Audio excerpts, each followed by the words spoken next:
नमस्कार दोस्तों, मेरा नाम है प्रदीप सिंह परमार और ध्यान से चिकित्सा चैनल पर आपका स्वागत है। दोस्तों, आज हम बात करने जा रहे हैं बार बार शौच जाने की समस्या जिन व्यक्तियों को हो जाती है उनके बारे में आज हम बात करने जा रहे हैं। ऐसे लोगों के पेट में जो है वो गर्मी की वृद्धि हो जाती है। पेट में गर्मी की वजह से उनको क्या होता है कि जब वो खाना खाते हैं तो तुरंत शौच आ जाता है। तो कईयों को तो तुरंत आ जाता है, वो कई दिन में 2 बार या 3 बार जाते हैं, जिससे उनका क्योंकि वज़न भी नहीं बढ़ पाता, वज़न उनका नॉर्मल से कम होता है, जिनके उसके सारी ज़िंदगी उनकी सेहत नहीं बन पाती। तो वो समझ भी नहीं पाते कि उनको क्या समस्या क्या है, कि उनका शरीर क्यों नहीं बन रहा। तो ऐसे लोगों को क्या करना चाहिए कि उनको अपने भोजन में जीरे को ज़रूर शामिल करना चाहिए। जीरा जो है वो पेट की गर्मी को शांत करता है, तो जीरा ज़रूर वो भोजन में शामिल करें।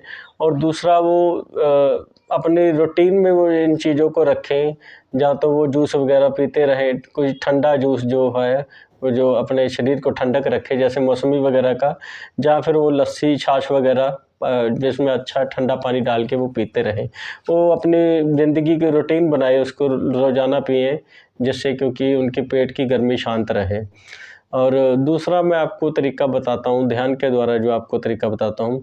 आपको क्या करना है कि या तो आप सुबह शाम जब भी आपको समय मिले आप ये करें, उठते बैठते सोते जागते जब भी आपको समय मिले, आपको क्या करना है कि आपको लगातार इस चीज़ पे ध्यान देना है कि आपका पेट की गर्मी आपकी बिल्कुल ख़त्म हो रही है, और आपको खाना खा भी रहे हैं और आपको कोई शौच की समस्या नहीं हो रही, तो आपका पेट बिल्कुल सही हो चुका है। तो आप हो सके तो इसकी तस्वीर भी बना सकें तो बहुत अच्छी है। ये 3 महीने निकल चुके हैं और आप लगातार तस्वीर बना रहे हैं, या फिर अगर आप ये नहीं कर पा रहे तो आप इंतज़ार कीजिए कि मेरा रोग हमेशा के लिए ठीक हो गया है, मुझे अब बार-बार शौच जाने की समस्या ख़त्म हो चुकी है। आप ये लगातार इंतज़ार करते रहें 3 महीने, 3-4 महीने करने के बाद आप उसे बंद कर दें।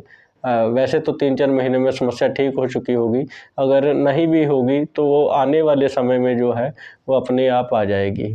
अक्सर क्या होता है कि जब हम छोड़ देते हैं करने करने इस ध्यान को करने, तो उसके बाद वो जो समस्या है वो खुद ब खुद हल हो जाती है, प्रकृति उसे खुद ब खुद ठीक कर देती है। तो एक तो ये चीज़ हो गई। दूसरा, मैंने आपको पहले भी बताया था कि ओशो बताते हैं कि बीमारी जो है वो प्रकृति के खिलाफ अगर इंसान की गतिविधियां हो जाएं, उसकी वजह से जो है वो आ जाती हैं इंसान में।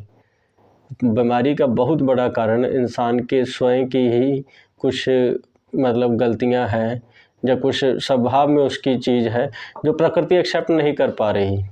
प्रकृति बहुत सारी चीज़ों को एक्सेप्ट नहीं कर पाती। आप फ़र्ज़ कीजिए, प्रकृति हम जैसे हमारे देश में बहुत सारी ऐसी चीज़ें चलती रहीं, पूरी दुनिया में चलती रही हैं। सांप्रदायिकता जो है उसको प्रकृति एक्सेप्ट नहीं करती, जातिवाद, भेदभाव, घृणावाद, इन चीज़ों को प्रकृति हज़म नहीं करती। प्रकृति उसका विपरीत उसको प्रभाव देती है, मतलब सज़ा देती है इंसान को। हमारे देश में बहुत सारी भ्रूण हत्याएँ होती रही हैं, तो उसकी देख लो आप बहुत उसका नुकसान हुआ है, ख़ासकर उत्तर भारत में तो बहुत ज़्यादा। तो इन चीज़ों को प्रकृति एक्सेप्ट नहीं कर पाती, और उसकी इंसान को सुधारने के लिए ही वो सज़ा देती है। अब इंसान के शरीर पे भी कई बार इन चीज़ों का असर पड़ जाता है, बीमारियों के रूप में वो आ जाता है। तो आप पाप करते हैं और पाप की सज़ा अक्सर आपके शरीर को मिलती है। तो एक तो ये चीज़ हो गई।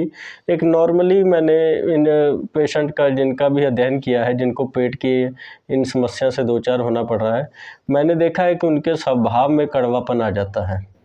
उनके स्वभाव में, उनके बोलचाल में, उनकी वाणी में, या उनमें क्या होता है, ज़िद ज़्यादा हो जाती है, ज़िद की समस्या हो जाती है, अड़ने की समस्या बहुत हो जाती है। उनके स्वभाव में अहंकार बहुत ज़्यादा होता है। तो गर्मी होती है उनके शरीर में बहुत ज़्यादा, उनके स्वभाव में, जिससे क्या होता है कि वो गर्मी उनके शरीर में भी, उनके पेट तक में उनका असर कर जाती है।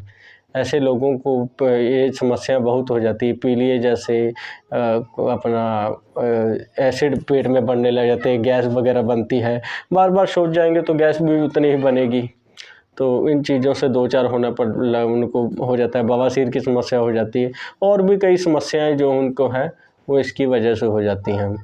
आप ओशो की वीडियो सर्च करें, अपना झुकने की कला, तो इसको आप ध्यान से पढ़िए, ध्यान से सुने, और जिसके बाद आपको आप झुकने की कला सीखिए।